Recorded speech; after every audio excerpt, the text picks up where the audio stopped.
Ji. Once again, Aradhna ma'am welcome you in YouTube channel Learning with Aradhna ma'am. And today we are going to discuss the chapter The Rise of Nationalism in Europe. Okay, this chapter is from history, 10th standard history. So read this chapter is quite lengthy, but this is very important. So read and understand the chapter with me so that there should be no confusion.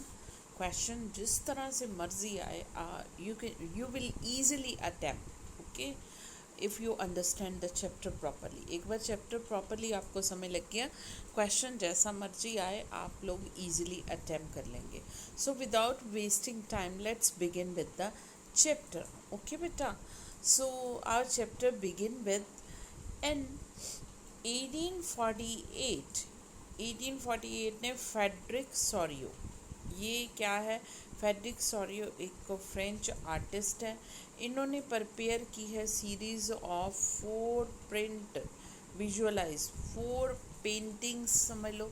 ठीक है, उन्होंने release की है prints उनके world wide. और उनका सपना ये उस पेंटिंग में उन्होंने दिखाया. और उनका सपना क्या है? मेड अप ऑफ, वर्ल्ड किसकी बनी हुई है? Made up of democratic and social republics. क्या था? मोनार्किकल रूल था, एब्सोल्यूटिज्म थी. तो जो भी तानाशाह राजा है, निरकुंज डिस्पोटिज्म है, तो उनसे वर्ल्ड जो है वो छुटकारा पा चुकी है. और डेमोक्रेटिक लोकतंत्र यानी कि सोशल रिपब्लिक, एक सामाजिक प्रजातंत्र आ चुका है. ठीक है, वो ये रियलाइज़ कर रहे हैं, वो ये ड्रीम कर रहे हैं. कब किया? 1848. रिमेंबर करना बेटा, फेडरिक सोरियो. ठीक है, और फेडरिक सोरियो कौन थे? फ्रेंच आर्टिस्ट थे.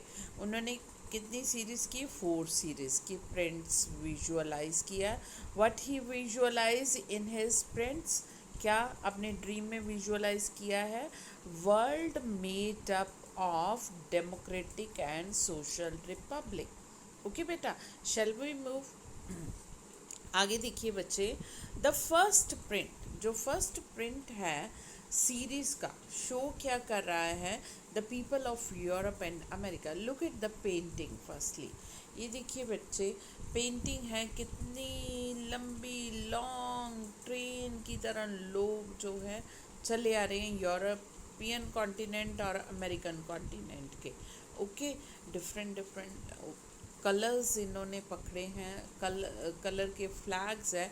फ्लैग से ये उनके जो भी कंट्री का पता चल रहा है, अदरवाइज हर एक के कपड़ों से, ड्रेसेस से नहीं पता चल रहा, ओनली उनके फ्लैग्स. और ये स्टैचू ऑफ लिबर्टी के सामने से एक लॉन्ग ट्रेन की तरह निकल रहे हैं.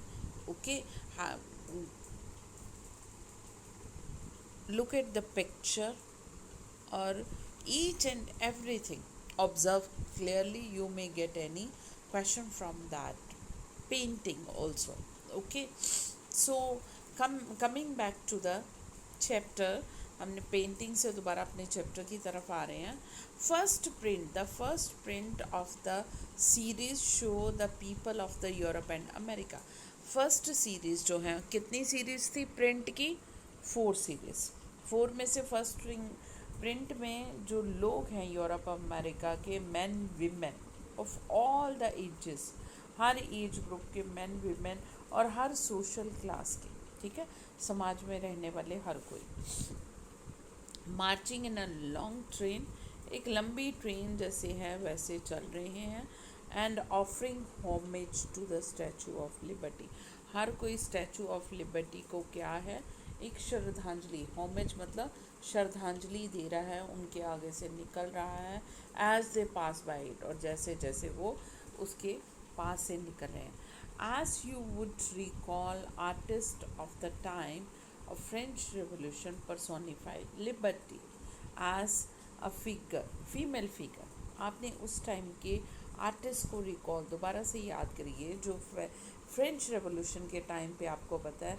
ठीक है, आर्टिस्ट हुए, उन्होंने फ्रेंच रेवोल्यूशन को ग्लोरीफाई किया, पर्सोनीफाई किया, बहुत ज़्यादा जागृत. और लिबर्टी, आज़ादी, जो हर सोशल क्लास को चाहिए, ठीक है, डिस्पार्टिज्म से, ओके, इनजस्ट रूल से, तो उस लिबर्टी को उन्होंने फीमेल फिगर के रूप में प्रेजेंट किया है, रिकॉग्नाइज किया है।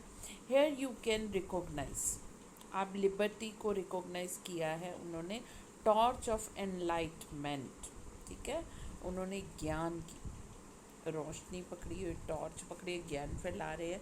She bears in one hand, उनके हाथों में एनलाइटमेंट, ज्ञान की टॉर्च यानी कि प्रकाश है एक हाथ में, and the charter of rights of man in other hand, ठीक है।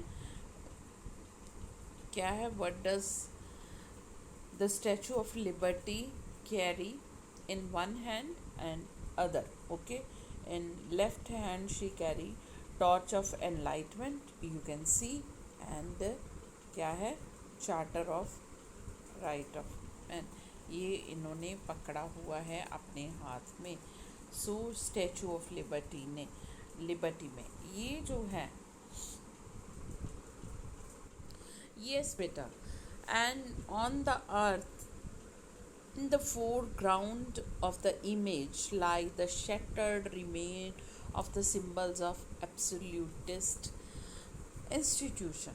और अगर आप ग्राउंड पे ज़मीन पर देखें, अर्थ पर देखें, तो आपको क्या है, इमेजेस दिखेंगी, किसकी, बिखरी हुई हैं चारों तरफ, लाई मतलब पड़ी हुई हैं ज़मीन पे, शैटर्ड मतलब बिखरी हुई हैं, रिमेन्स मीन्स अवशेष, जो ख़त्म हो चुकी हैं उनकी डेड बॉडी को बोलते हैं हम हिंदी में अवशेष, रिमेन्स को, ठीक है, कुछ नहीं बचा, बस कुछ एक रिमेन्स है, अवशेष हैं।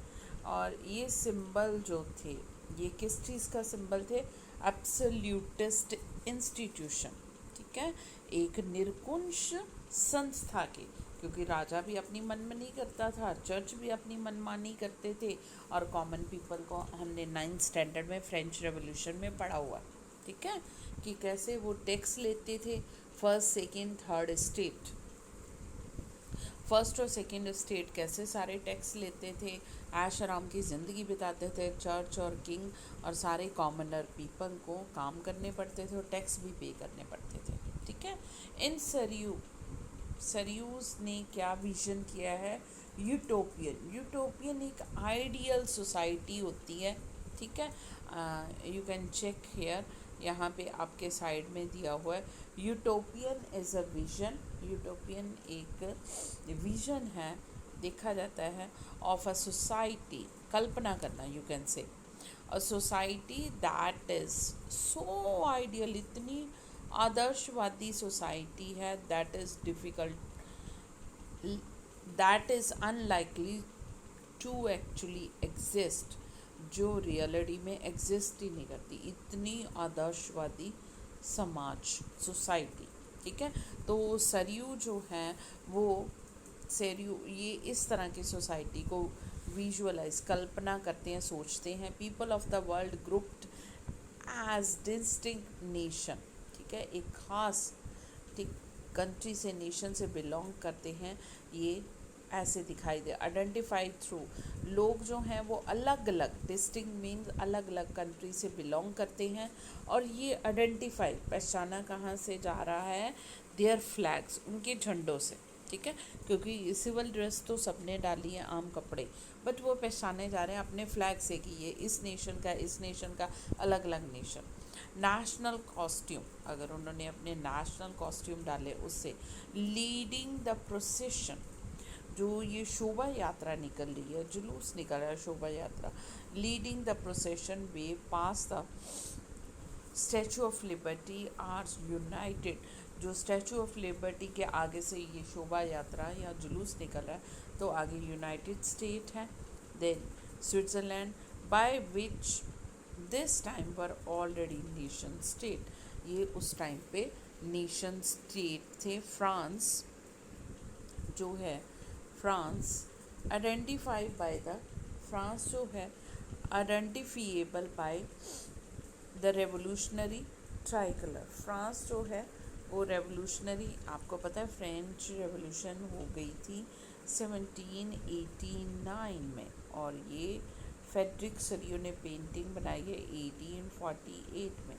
तो फ्रांस का ट्राई कलर रेवोल्यूशनरीज ने बना दिया था। ये देखिए सरियो ने पेंटिंग बनाई है 1848 में और फ्रेंच रेवोल्यूशन हो चुकी थी 1789 में। ओके, तो फ्रांस का ट्राई कलर रेवोल्यूशनरी क्रांतिकारी, ठीक है, जो फ्रेंच रेवोल्यूशनरीज थे उन्होंने ट्राई कलर तिरंगा यानी कि 3 रंग का उनका फ्लैग है। Has just reach the statue, वो अभी स्टैचू के पास लिबर्टी ऑफ स्टैचू यानी के पास पहुंचा है। She is followed by the people of Germany. अब फ्रांस के बाद कौन है? Germany. Bearing the black red and gold flag, ठीक है, black red and gold flag पकड़ा है। Interestingly at the time when Sorrieu, ये बड़ी रोचक किस्सा है, बड़ी रोचक बात है कि जब सरियो ने ये पेंटिंग बनाई, ये इमेज क्रिएट की, at that time German people didn't yet exist. उस टाइम तक जर्मन पीपल जो थे बिखरे हुए थे कितने नेशंस में, वो अभी बताते हैं। कोई यूनाइटेड नेशन नहीं था जर्मनी। कितनी रोचक बात है। और इस पेंटिंग में दिखाया हुआ एक यूनाइटेड कंट्री के रूप में। The flag they carry is an expression of liberal hopes in 1848 to unify the numerous। ये उन्होंने फ्लैग पकड़ा हुआ इसी आशा के साथ कि एक उदारवादी नीति के साथ 1948 में यूनिफाई कर देंगे। न्यूमरस मीन्स अनगिनत, जो जर्मन स्पीकिंग, जो जर्मनी बोलते हैं, उन प्रिंसिपैलिटीज़ को इनटू अ नेशन। छोटी छोटी प्रिंसिपैलिटी मीन्स छोटी छोटी रियासतें। हमारा इंडिया भी बेटा जब इंडिपेंडेंट हुआ था कितनी ही प्रिंसिपैलिटीज़ थी, छोटी छोटी, मोर देन 500, हमें पता है ना, जिसको हिंदी में हम रियासतें यही बोलते हैं, प्रिंसिपैलिटीज़। ओके, ये जो थी हमारे इंडिपेंडेंट के टाइम मोर देन 500 थे, आई थिंक 568 या 56 ये रियासतें। इसी तरह से जर्मन की, ठीक है, प्रिंसिपैलिटीज़ थी, रियासतें थी छोटी छोटी, और ये डिसइंटीग्रेटेड थी, बिखरी हुई थी। और ये होप था, एक लिबरल था होप। 1848 में ये फेडरिक सरियो ने एक उम्मीद थी कि ये सारी की सारी nation state under a democratic constitution, एक प्रजातंत्र का संविधान बनेगा और उसमें ये सारे के सारे एक नेशन स्टेट के अंदर आ जाएंगी। Following the German principal are the people of Austria.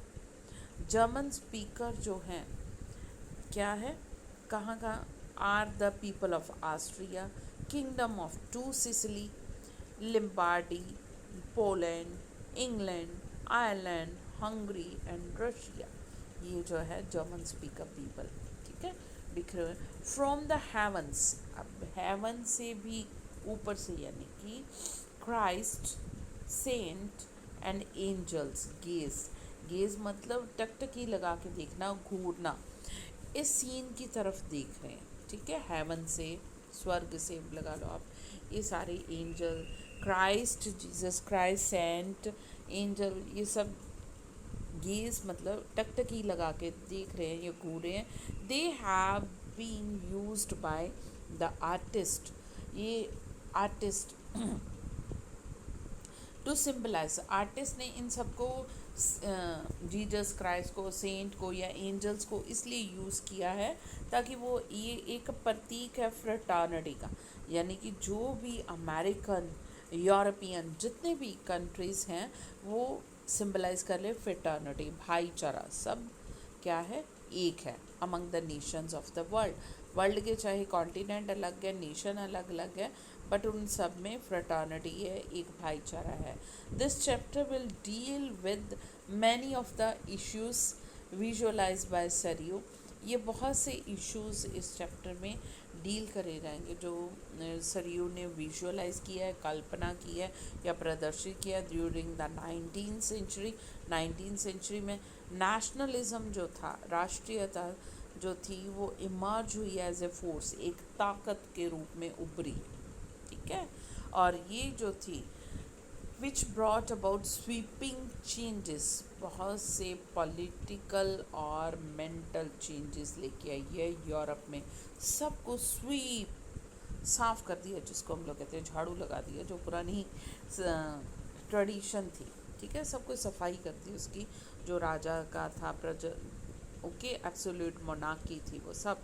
और कौन सी आ गई है, डेमोक्रेटिक सिस्टम, ओके, यूरोप में। The end result of these changes was emerge of, सबसे पहले क्या आ गया, नेशन स्टेट आई, ठीक है, जो छोटी छोटी प्रिंसिपैलिटीज़ में बिखरे हुए थे, छोटी छोटी राजाओं की रियासतें थी, वो अब एक सिंगल नेशन स्टेट में आ गई हैं, ठीक है। Place of multi national dynastic empire of Europe, जो मल्टी नेशनल बोला ना, अलग अलग तरह के, ठीक है, जो थे रियासतें या राजा के रूल, वो ख़त्म हुए हैं यूरोप में। Concept of practice of modern state, अब ये कॉन्सेप्ट स्टार्ट हुआ है, practice modern state in which centralised power exercise sovereign control over a clearly defined territory. एक क्लियरली डिफाइंड टेरिटरी होगी, यानी कि कौन सा कंट्री कहाँ से लेकर कहाँ तक, उसकी टेरिटरी, कितनी ज़मीन है, कितना और कितना रूल करेगा, ओके, ये सारा क्लियर हुआ है। Had been developing over a long period of time in Europe, जो बहुत देर से यूरोप में डेवलप हो रही थी। But nation state was one in which the majority of its citizen and not only its ruler. Nation state जो है वह है जिसमें मेजॉरिटी ऑफ सिटीजन जो है इसके, नॉट ओनली इट्स रूलर, खाली रूलर ही नहीं, शासन करने वाले ही नहीं, came to develop a sense of common identity and share the history of descent. ये जो है सदियों पुरानी परंपरा, कल्चर जो है ये शेयर कर रहे हैं, ओके। दिस कॉमननेस, ये एक जैसी कल्चर है, एक जैसी आइडेंटिटी है, ये कॉमननेस आम जो है बात डिडेंट एग्जिस्ट फ्रॉम टाइम इमेमोरेबल, ठीक है, ये डिडेंट एग्जिस्ट फ्रॉम टाइम इमेमोरेबल, ये इतने समय से नहीं, मतलब ज़्यादा पुराने समय से नहीं, इमेमोरेबल मतलब जिसको सदियों पुरानी नहीं है। It was forge through the struggle, ये बहुत ज़्यादा मेहनत और स्ट्रगल के बाद प्राप्त हुई है। Through the action of leader and common people, बहुत से नेताओं के स्ट्रगल से और बहुत से आम लोगों के, ठीक है। This chapter will look at diverse processes, ये चैप्टर ये भी अलग अलग तरह की जो प्रक्रिया थी जिसकी थ्रू नेशन स्टेट बना, नेशनलिज्म की फीलिंग आई 19th सेंचुरी में यूरोप में, इसके बारे में भी डिस्कस करेगा। अब सोर्स ये पहले डिस्कस कर लेते हैं बॉक्स में। Ernst Renan, what is a nation, ये एक फ्रेंच फिलोसोफर थे, ठीक है। इन्होंने अर्नस्ट रेनान, इन्होंने नेशन स्टेट को क्लैरिफाई किया कि नेशन है क्या, what is a nation, nation क्या है।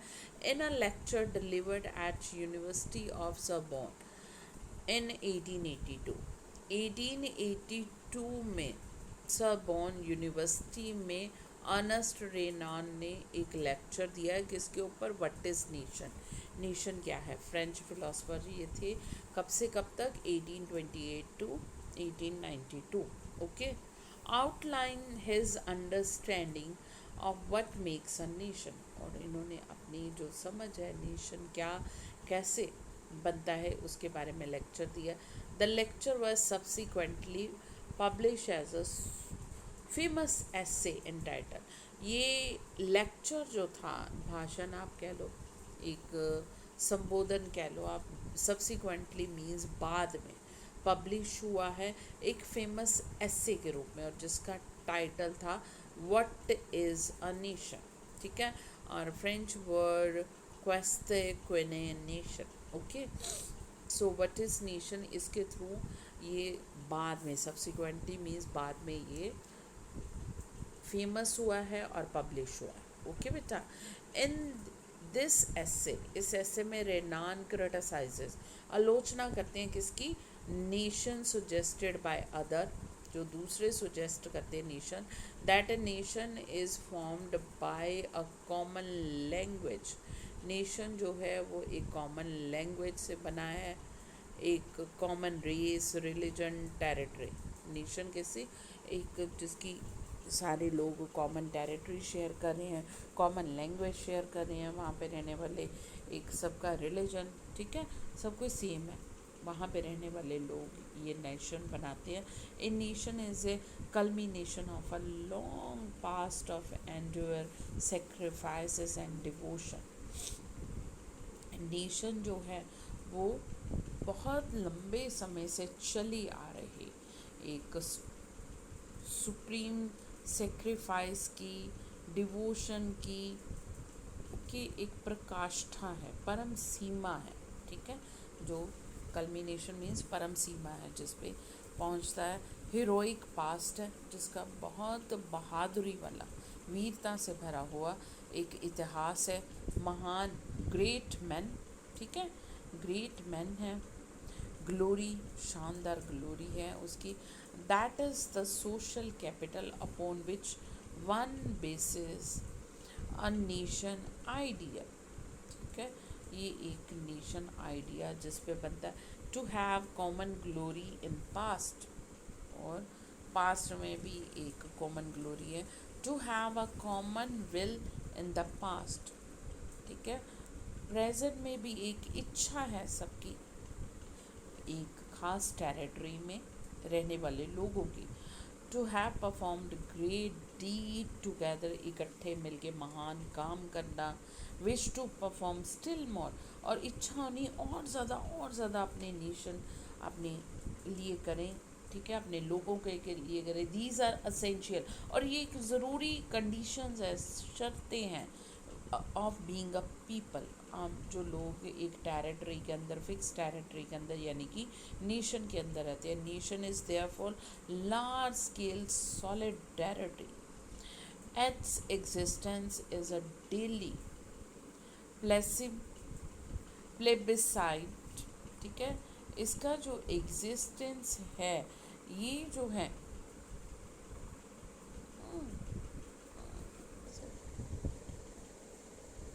यस बेटा, सो ये जो है, of course we were discussing सारे, जहाँ पे नेशन और टेरिटरी, कॉमन पीपल एक शेयर करते हैं कल्चर, अपने कॉमन आइडियाज़, डीड, वर्क, मिलजुल के परफॉर्म, उनकी विश है ज़्यादा से ज़्यादा कुछ करें, ओके, महान कार्य करें अपने नेशन के लिए, और therefore a large scale solidarity, एक बहुत बड़े पैमाने पर एकता होना, its existence is a daily plebiscite, ये एग्जिस्टेंस जो है ये आम लोगों की जनमत संग्रह से, ठीक है, बनता है, ओके बेटा, सो ये जो है आम लोगों की राय या जनमत संग्रह से, ठीक है, बनता है ये, और इससे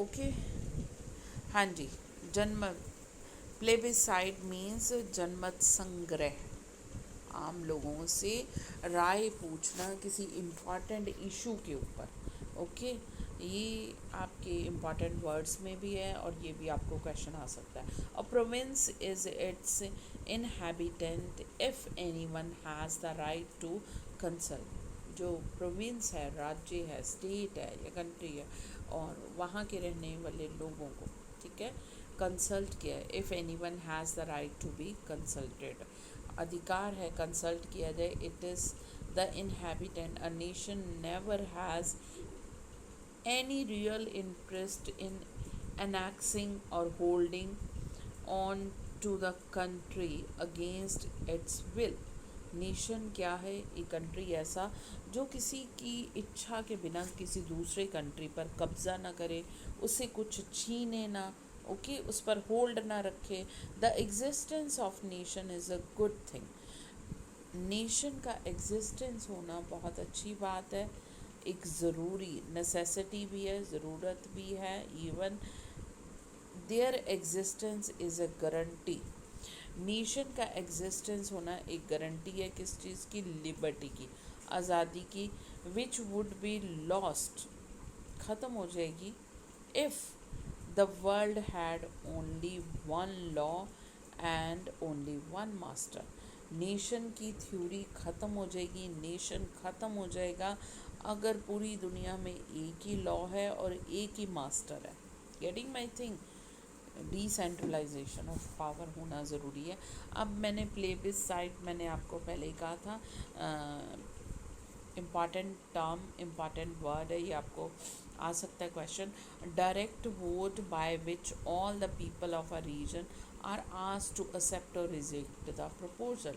कोई भी प्रपोजल है, कोई भी प्रस्ताव है, आम लोगों से राय मांगी जाती है कि आप उसके फेवर में हो या अगेंस्ट हो। सो बेटा, this was the introductory part of the chapter, the rise of nation, the rise of the rise of nationalism in Europe. Okay, this is the introductory part of this chapter. We will discuss the rest of the part in the next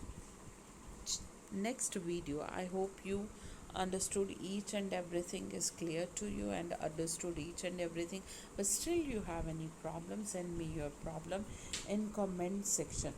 But again, before leaving, I want to advise you, read each and every line of the chapter clearly.